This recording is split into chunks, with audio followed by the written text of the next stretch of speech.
Hello বন্ধুরা, আমি আজকে একটি ব্যাকডোরি ব্লাউজ নিয়ে এসেছি। ব্লাউজটি আমি দুটো টুকরোতে তৈরি করেছি। তৈরি করার পরে এবার পেছন পাটে আমি এখানে দড়িটি লাগিয়ে নেব। দড়ির জন্য এখানে আমি কাপড়ের দড়ি তৈরি করতে পারিনি, তার জন্য ডিজাইনটি আমি কট দড়ি দিয়েই কমপ্লিট করব। এভাবে ক্রস করে পুরো কটটি এভাবে লাগিয়ে নিলাম।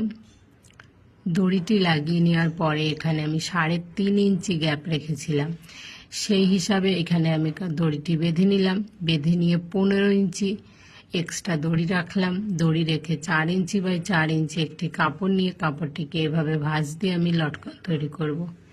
এভাবে আমি সবগুলো লটকন তৈরি করে নেব। আশা করি আপনাদের ভিডিওটি ভালো লাগবে।